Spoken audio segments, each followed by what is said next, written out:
अस्सलाम वालेकुम। अज़ीम नामा से अज़ीम रहमान सदीकी अर्ज़ कर रहा हूँ।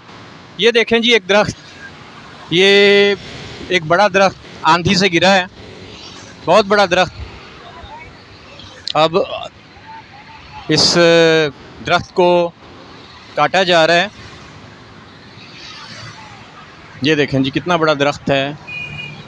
और दरख्त कटने का मतलब ये है, एक दरख्त गिरने का मतलब है बेशुमार परिंदे जो है ना जी, साए से महरूम हो गए, अपने घोंसलों से महरूम हो गए, और बेशुमार ऑक्सीजन साफ़ होने से रह जाएगी। अच्छा, ये जो दरख्त गिरा है, चलें इसमें किसी का कसूर कोई नहीं है, लेकिन बात ये है इतनी सी जनाब कि अब इस दरख्त की जगह 2-3 दरख्त फ़ौरन लग जाने चाहिए। बड़े दरख्त निकाल के लाएं और ये दरख्त लग जाने चाहिए, ये नहर के किनारे जनाब। लेकिन होता क्या है कि जनाब ये दरख्त गिर गया, अब इसकी जगह नहीं लगेगा दरख्त और ये जगह खाली हो जाएगी। तो मैं यही अपनी वीडियोस में अर्ज़ करता हूँ कि दरख्त जो है ना जी, ज़्यादा से ज़्यादा लगने चाहिए।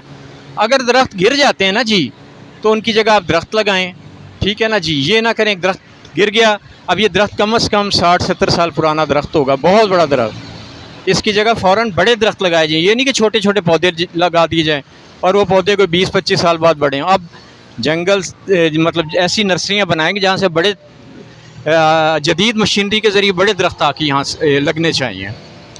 इस दरख्त के पीछे देखें, कितनी खूबसूरत टाली का दरख्त, शीशम का, कितना खूबसूरत ये दरख्त है। तो हमें अपने रवायती दरख्तों को भी लगाना चाहिए। अल्लाह करे कि ये जो दरख्त गिर गया, इसकी जगह दूसरे दरख्त महकमा जंगलात वाले लगा दें। अज़ीम नामा से अज़ीम रहमान सदीकी अर्ज़ कर रहा हूँ। बहुत शुक्रिया जी।